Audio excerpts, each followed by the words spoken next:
Closing out today, we have the end user panel, moderated by John Mark Walker, who is the director of the Open Source Program Office at Capital One.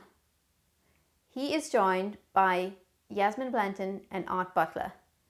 Yasemin is head of delivery technology at BMO Financial Group, and Art Butler is product manager at Discover Financial Services. Please welcome Art Butler, Yasemin Blanton, and John Mark Walker.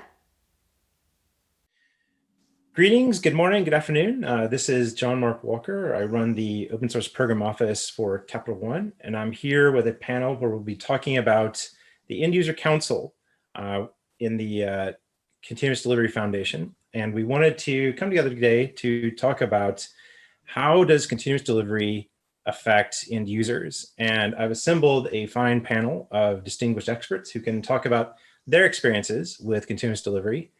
One point I have to note beforehand, a disclaimer, none of us are speaking on behalf of our company's strategies. We are all speaking from our experience or a variety of experiences in working with continuous delivery, continuous integration, and other tooling and automation as we talk about digital transformation and how digital environments and platforms are being transformed as we speak. So a little bit of context. As we move to a transformative, automated world, where we talk about continuous delivery being set up in a number of large enterprises, there are several steps along the way toward in this transformation. And the fact of the matter is, as much as we would like to design the perfect end state for continuous delivery, the fact is we all have to deal with legacy applications and how we manage them through this transformative process. So as I give that introduction, let's go around the horn and introduce ourselves and talk about who you are, your experience with continuous delivery, and maybe a little bit about your job currently. Why don't we start with Yasemin? Yasemin, sure. How are you? Hi, Jam, and hi, everyone. I'm Yasemin Blanton. I'm the head of U.S. Personal and Business Banking Technology Delivery at BMO, Bank of Montreal. I have 20 years of technology delivery leadership experience in large financial institutions to really create digital mobile core products, platforms, mostly using distributed systems. Of course, I do have the legacy system background as well. Over the years, I've managed source code management and build management teams, led mission critical and strategic large scale programs, platform development, as well as the Agile and DevOps Center of Excellence.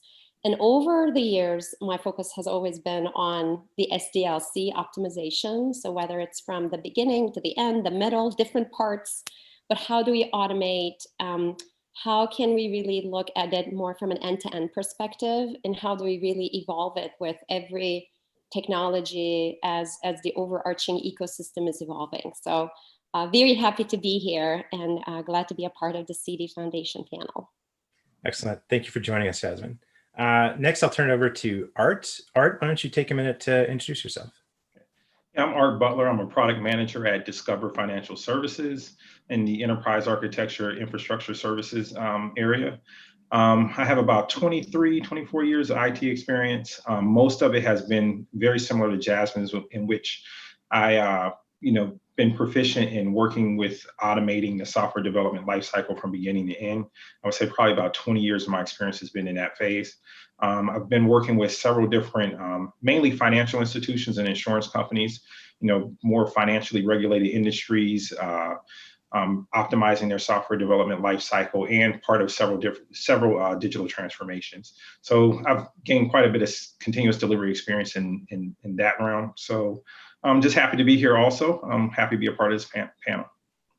Awesome. Thank you for joining us. And you'll notice the theme here is financial institutions and highly regulated environments, because we really wanted to talk about what are the obstacles faced by modern enterprises. And we figured no one knows more about the obstacles and how to improve processes and work within the confines and guardrails of highly regulated industries like the three of us, or people like the three of us.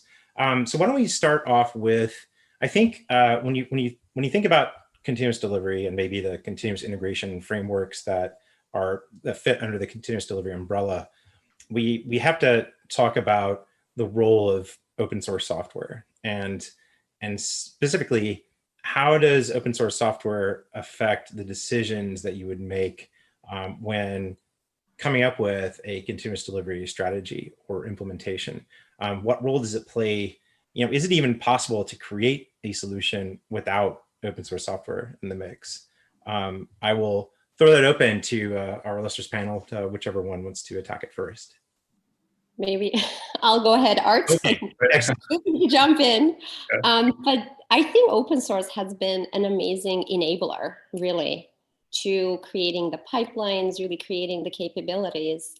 What we've seen over the years is this amazing, thriving ecosystem of tools, processes, services, and it's been evolving very rapidly. So I think a couple characteristics that really stand out from an open source perspective is it evolves so rapidly because it's created by so many users and so many communities that it's sort of hard to match the speed of the open source kind of development in a sense. And then the second biggest part is the community itself. So similar to cd.foundation, it's great to find the people that are trying to solve the similar problems, the same problems across the different companies, and with a mission to automate more or to get to that kind of accelerated pace and really connect with them.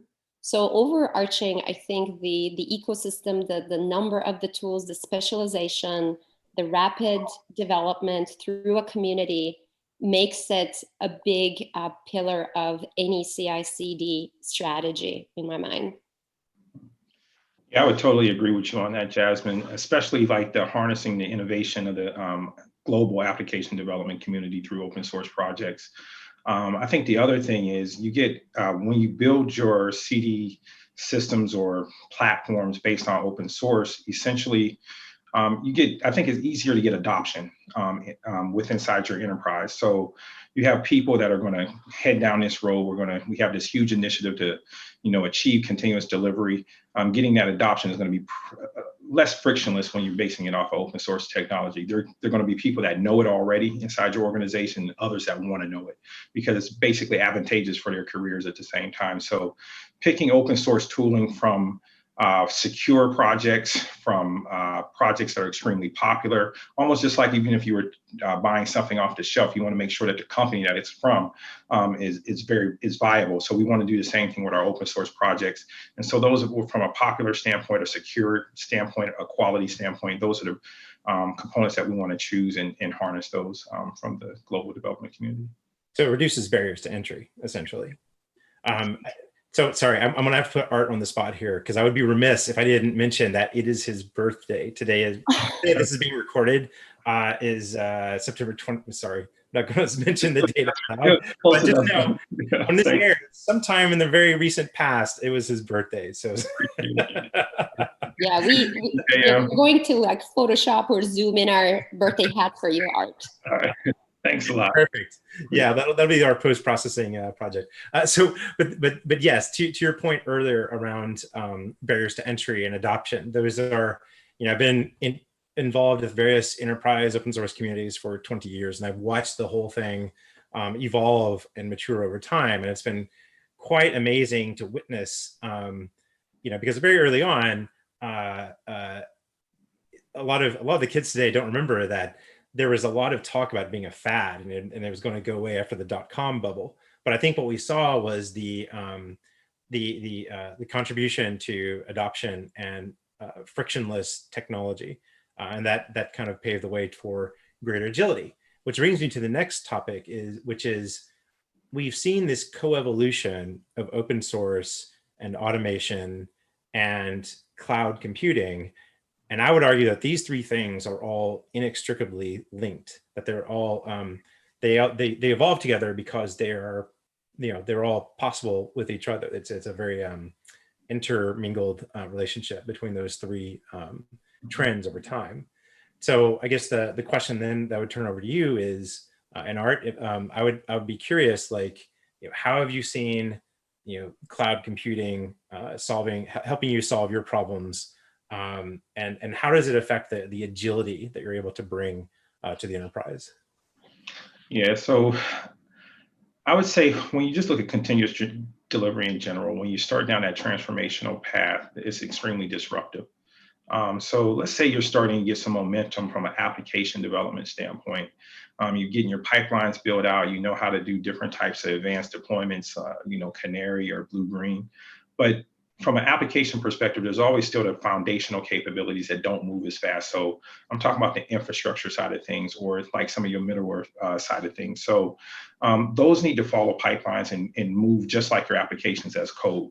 And so I think the cloud has been instrumental in allowing us to do that. So you get almost like a merger of infrastructure and application development into a single pipeline, where the application development pipeline is easily consuming those foundational resources. I think when you marry that with containers, it takes it to another level. So I look at the cloud computing side of it as more like it makes providing resources easier. It makes operational proficiency easier. But when you marry it with containers, it makes those resources way more consumable.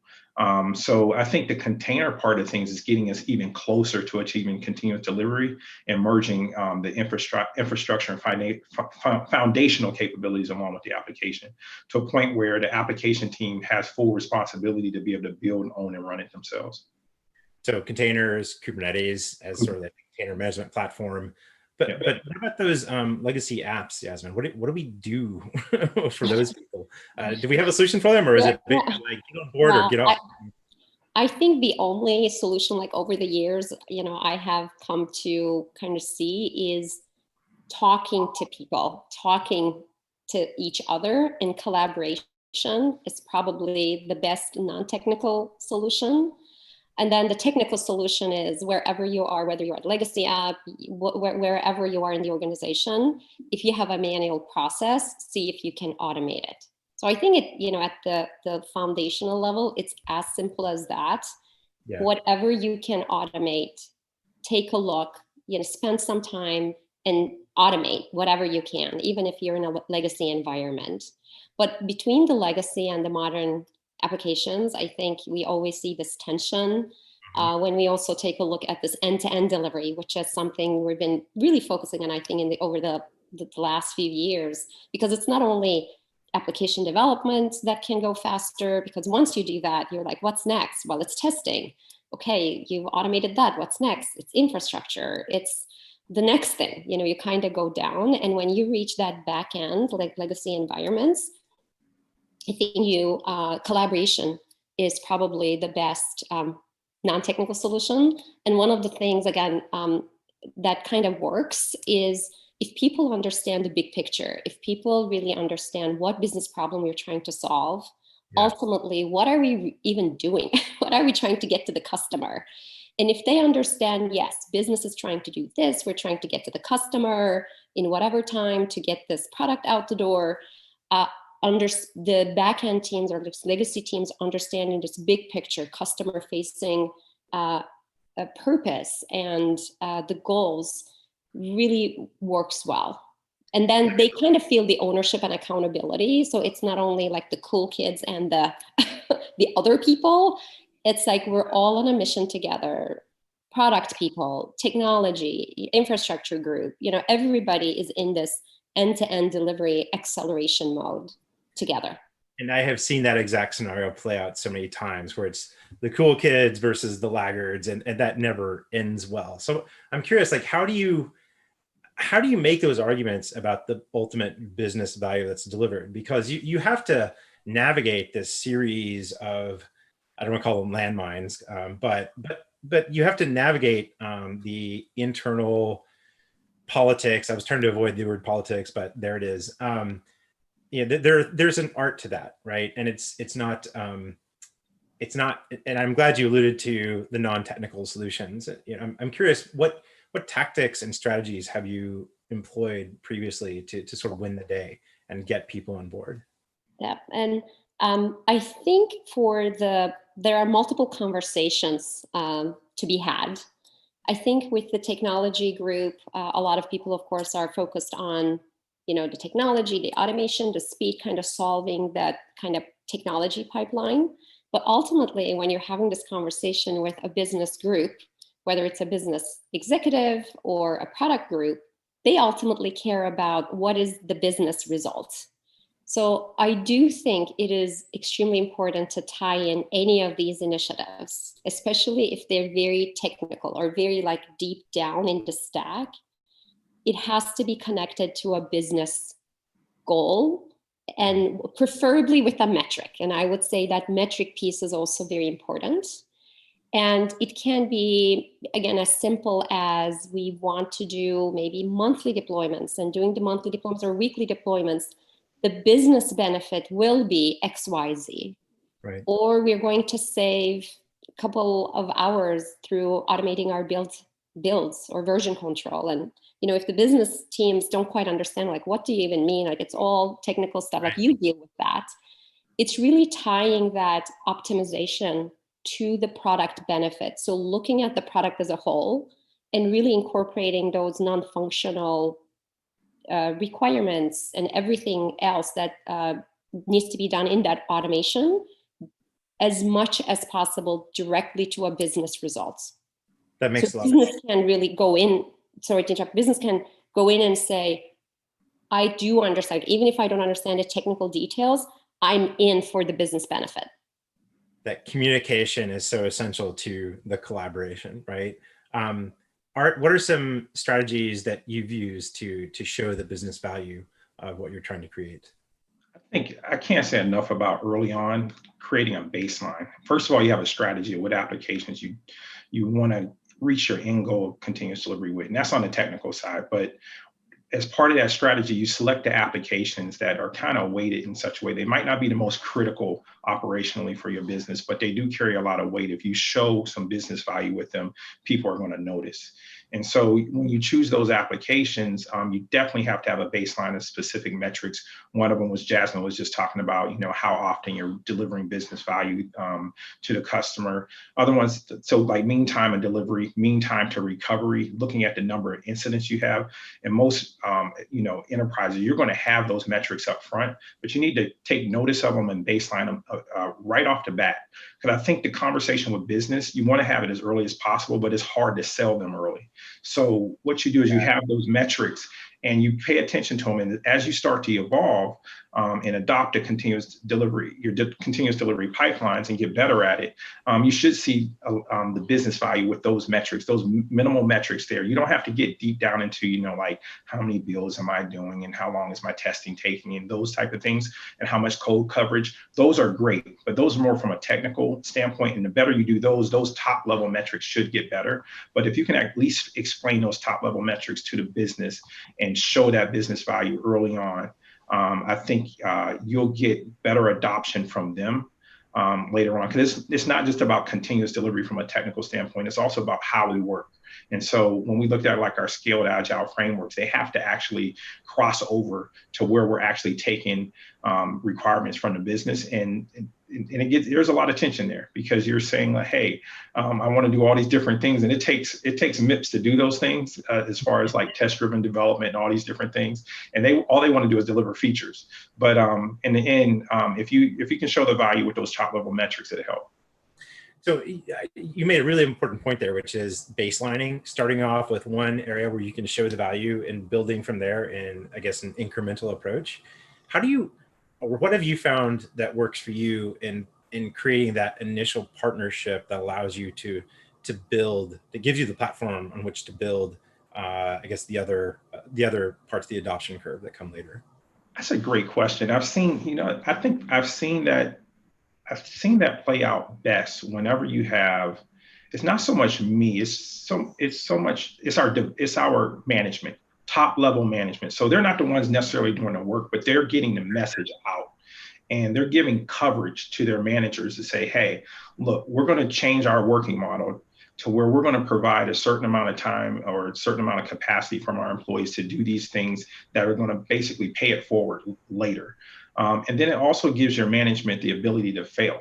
Because when you go down this route, you're going to fail over and over again, hopefully fail fast and learn fast. But you need to give your management coverage so that they can give their employees coverage to go down this route and, take the risk of failing and learning from it.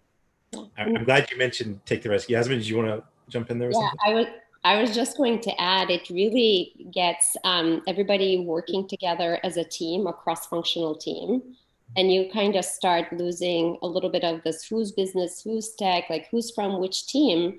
Yeah. And a big part of that cross collaboration is obviously, again, understanding the purpose and the goals, but also really business understanding what they need to do from a product perspective. So kind of tying it to what Art was saying, it's not only enough for technology to go fast. If product group needs to also create product features fast and do market research fast, like if we're accelerating the pace in one part of product delivery, then what about the earlier phases? And that business and product groups need to sort of match that speed as well. So it's really in everybody's best interest to understand what we're automating, why are we automating, why are we doing this like acceleration, so other groups can match the speed of what we're trying to do. So you're approaching a group of people, and I'm, by the way, I'm 100% in alignment with everything both of you have said so far. But there are certainly instances where, we've talked about risk, we've talked about the freedom to fail, both of which I embrace wholeheartedly. The need to look at this through a risk management lens, but also how do we create that psychological safety or create the freedom to fail for our teams. And sometimes it means you have to pick the right partners, the ones that, like it's business critical, but it's not maybe crucial. Like, how do you build the right partnership with the right elements of risk that allow you to build that base? Because I'll tell you, when I showed up at, I've been in a variety of companies, and it was ingrained in me very early on to build those partnerships with the risk management teams, with the legal and audit teams, the people that you're going to need to get their approval in order for you to move forward. And part of that means that they're going to evaluate and score everything that you do. So since we're talking about highly regulated environments, how do we look at these through a risk management lens and get them to see the big picture? I think one of the primary, like the first things is really to use the initial conversations to help with the education a little bit. Because as we all know, there's so much out there in terms of terminology. There's overlapping terminology between DevOps and CI and CD and Agile. A lot of different things are in the same space. And sometimes what happens is people might just be hearing bits and pieces of information, and they might think, like, again, some people might be thinking Agile is like, it's all like everybody does whatever they want, but it's actually a very structured, very defined, risk-averse sort of a process while, incorporating change, being flexible. So I would, say definitely be prepared to have, first of all, multiples of conversations. Yes. It's not just one conversation. So you really have to have the mindset of it's going to take like multiple conversations. And in the first couple conversations, it's really just using that opportunity as education, like foundational education. Because I think a lot of people may not understand it actually decreases risk because you are doing smaller batches. You are like, you kind of cut up your application or, divided your application to a lot of maybe different small parts if you're doing microservices, right, or you're approaching it differently, you're approaching your development differently. So just the fact that you're working on smaller batches, developing testing and going through the, CD pipeline and putting into an automated way is actually great. So once like the risk team hears that, they're like, oh, okay, like that actually makes a lot of sense in terms of reducing the risk. And then you say, well, we're also shifting everything left. So we're not going to have these like big bombs anymore, like explosions. It's just going to be little things, we find, and the development team is going to fix it right away. So then they're like, oh, wow, like that's actually pretty good. Like you're going to fix it immediately, all these issues. Yes. And then you say as a third item, and by the way, everything is automated. So we have every audit trail. We can trace, we can look at the logs, we can see what failed and didn't fail, what the libraries were pulled into the build. So once you have this almost immediate transparency of the automated pipeline, and you can actually trace everything. It's not a human error or a manual process that somebody along the way did something by mistake. Again, I find that the risk team's reaction to that is like, wow, like that is pretty amazing. And they kind of become your advocates. They actually want to do this with Yeah. you. And that is a fantastic point, because when you look at the big picture, it does actually reduce the risk. And while you were talking, it brought to mind pretty much every agile and DevOps 101 talk I've ever seen, where you talk about breaking up the waterfall into like the smaller sliced chunks, but also the not just concurrent processes and workloads, so that you're more efficient in the process. Thank you for going into that, because that is absolutely essential to getting these things done. Art, you've mentioned adoption a lot, and I think we've talked about an incremental approach. I think nobody is on board with a all in, all at once approach. We have to talk about how we increment and move forward and make progress. But I guess the question is, for those early days, and you mentioned the freedom to fail, and that's something I want to hone in on again, because especially in the early days of any kind of major effort, and continuous delivery is certainly that. What's the right approach for growth in the early stages? Are you going to like come in and lay down the law and say thou must do it this way, or what's the right I guess compromise between standardization versus giving teams room to run to maybe make some mistakes? Yeah, that's a good question, Jam. Yeah, I think I kind of call it like, it's a balance between getting people to adopt your continuous delivery initiative and innovate with it versus incurring a bunch of technical debt along the way. So I think you don't stop anyone from going. You don't stop it. It's a crawl, walk, run. So I think we talked about the legacy applications that aren't necessarily built to do this. Let them go too, because they'll get some benefit from automation. Then you have those strategic applications that you have also. But I say you don't stop anyone from going, but what you do is kind of identify who your champions are real early.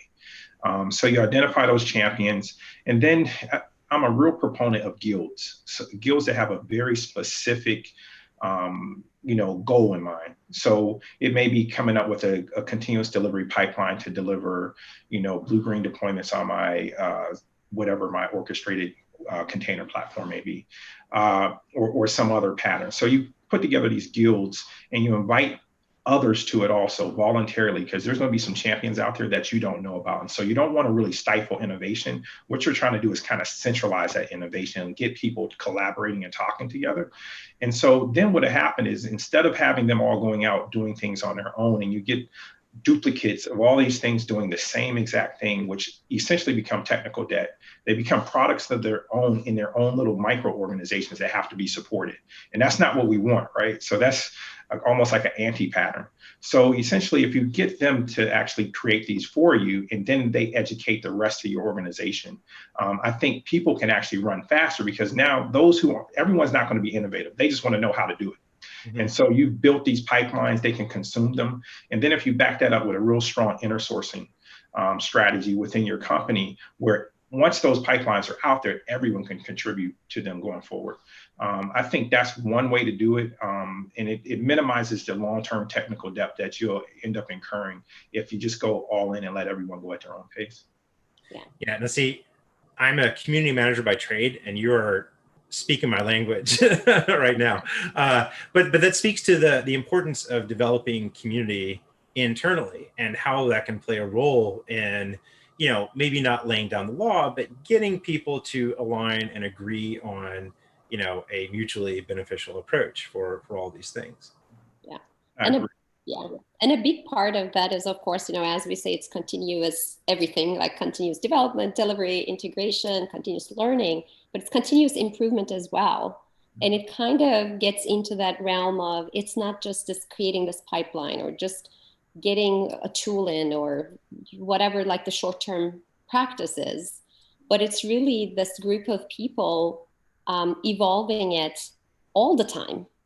And that becomes a part of sort of like everybody's daytime job in a sense. It's not only just coding, but it's really everything that goes into that overarching product development and maintenance and sustaining that and then evolving it.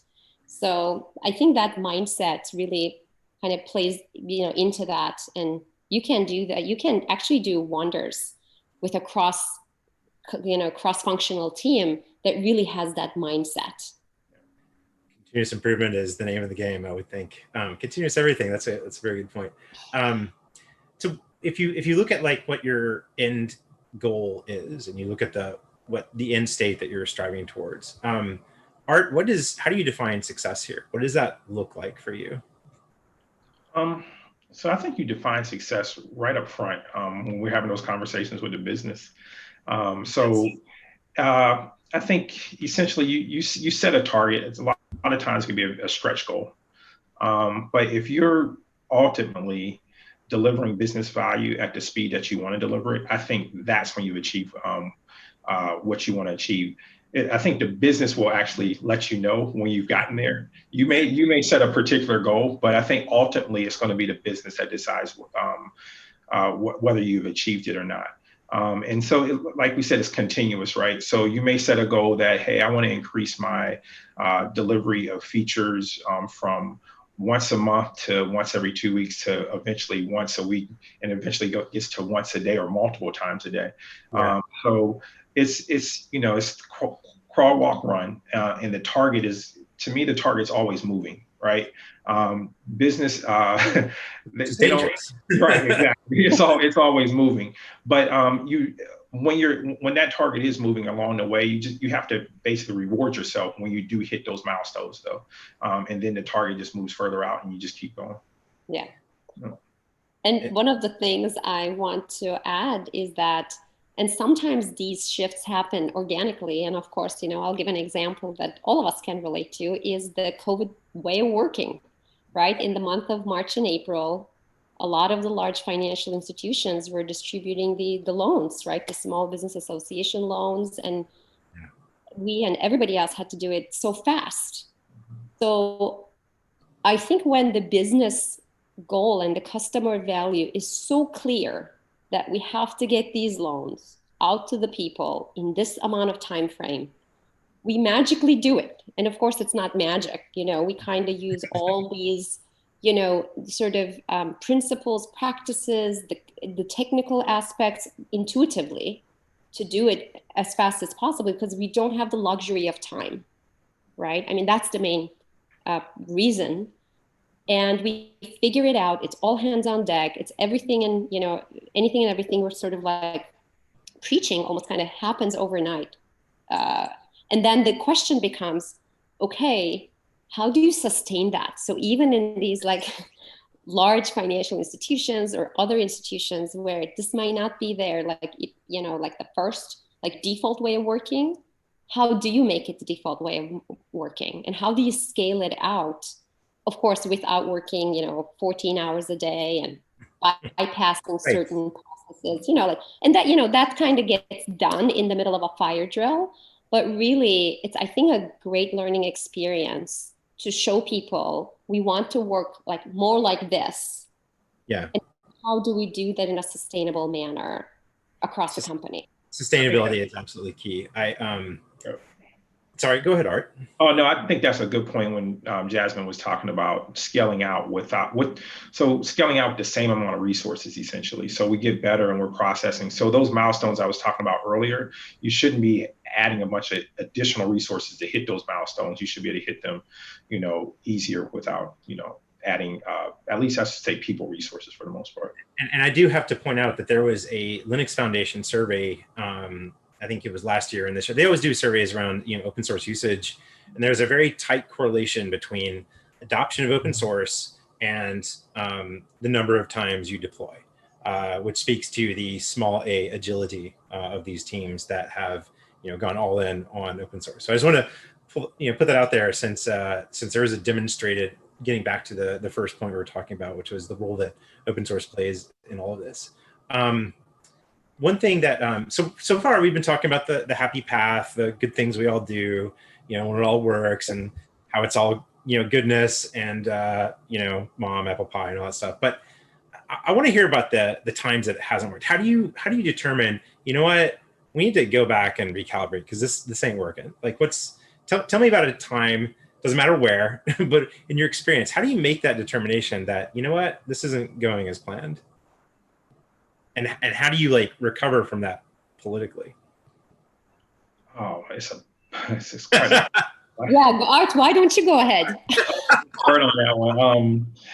I mean, so you got some of the issues. We talked about some of the regulatory issues we talked about earlier, dealing with risk, dealing with change management, things like that. I think not getting them in the conversation early enough. So you got organizational challenges up front, right? A lot of times your engineering ends up a result of how your enterprise is actually organized. And so those are those silos we're trying to automate across. You have basically these manual gates in place, and you're trying to break down those barriers with your CD solution. We've come into, we want to automatically open up a change management ticket. Because we didn't get I've been in organizations where we didn't get change management involved in that conversation early enough as a partner. Jasmine talked about the education, but on top of that, I would say education and making sure that they're a partner. It's not an adversarial relationship between your risk management areas and your change and incident management areas. So educate and get them in as a partnership early on. That'll help you get past some of those barriers or silo barriers that you hit early on. So I think that's one example. There's quite a few. I can keep going. I can certainly speak from experience and say, go back to that time or few times where I did not pull in the right people, and suddenly these technology arguments that I thought were perfectly made suddenly just get swatted down by people because I didn't do my job early enough, as to your point. Yasmin, it looked like you were at the bit to really break in there and talk about. Yeah, I was going to say it is a part of that over communication, overarching change strategy, but it's creating that scaffolding, right? As you're deploying anything new, giving that awareness to people that this is new and this hasn't been done before. So especially with CI/CD, a lot of things are, again, technical. They're a part of the development, kind of work or the team's work. It may not be as visible to leaders or other partners what exactly is going on. So really over communicating, I would say, we're changing maybe the deployments, from this to this, and we're going to use this tool, and we're going to give it a try on this date.